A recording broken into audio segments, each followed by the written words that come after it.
I feel like my fiancé treats me like a live-in maid and he prefers to jerk off instead of having intimacy with me. Now he is going crazy because I am getting him off my life.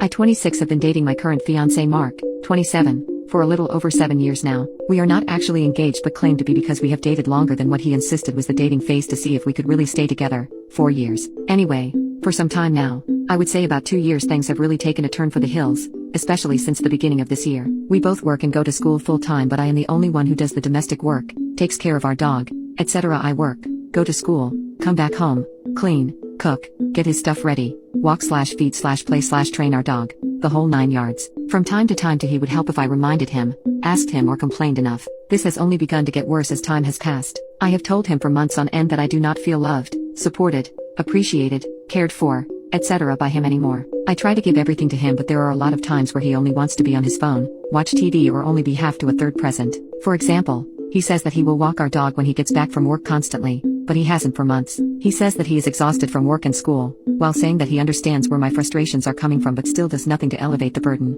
Our intimate life has become obsolete, but he has begun to watch pornography multiple times a week, even though I told him that I consider that cheating and is breaking my boundaries. He told me that he is just going through a hard time and just can't find it in him to be interested in me because it takes too much time, effort and mental energy from him. I asked if he still found me attractive and all he said was yeah, I can still get off but not like I used to anymore. I have suggested couples counseling a few months ago and even found many that can work in our schedules, but he refuses to look into them or even try to go. He keeps saying that we just have to try harder together, actually communicate better and compromise a lot more than what we are now. I was sitting on our bed a few days ago while he was having his escapade in the bathroom again, and I asked if I could see myself still marrying him. My automatic answer was no. No, I couldn't, because I couldn't imagine continuing to live like this. But I am grieving for not having a relationship because I feel I would have wasted all of these years on someone that I am in love with but I am not happy with anymore. I am so miserable, stressed and exhausted. I want to escape and cry. Update 1. 8 days later. It has been about a week since I posted, and during that week unfortunately I found out that I am pregnant. My ex-boyfriend saw the tests in the trash and became enraged because he thought I was hiding it from him. I wasn't.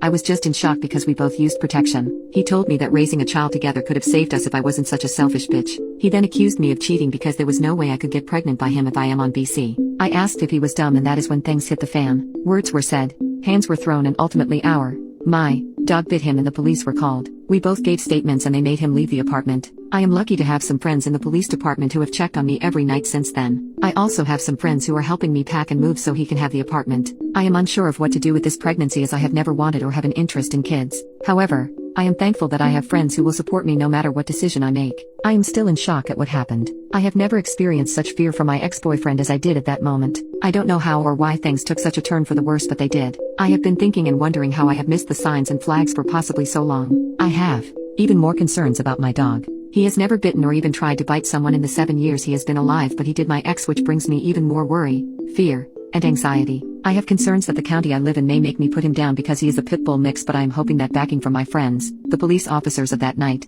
the vet, etc. will help me keep him. I want to say thank you to everyone who replied. I appreciate the support, kindness, and encouragement. I know it should have been an obvious or simple answer/thing to do, but that is my own personal ignorance. Thank you. Update 2. 1 month later.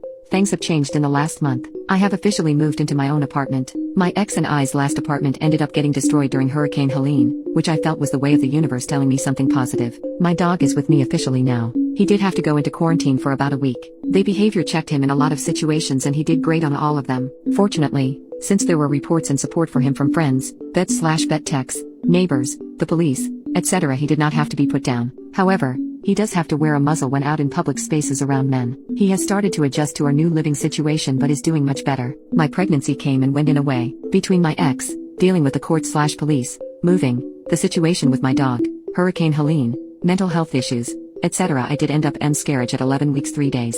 I am thankful it went as smoothly as something like that can go, especially with what has been happening to women in the same situation. I have been trying to get my uterus taken out and my tubes tied, but since I live in such a red state/area it has been hard. They all talk about the what-ifs when dealing with a future husband and his wants of children. I have been feeling discouraged and mad, but I want to keep trying. My ex has tried many times to contact me, including through my mother, who I do not speak with anymore. He has shown up to my job and asked when I am working, where I am, etc. I have only recently blocked him, as I have been trying to get evidence to get a restraining order on him. I have what is needed, like threats, verbal abuse, and destruction of property, so I hope it all goes well. The police friends that I have been really helpful and still continue to check up on me. Apparently DV cases are common in my area and they don't want me to end up as they normally see women here do.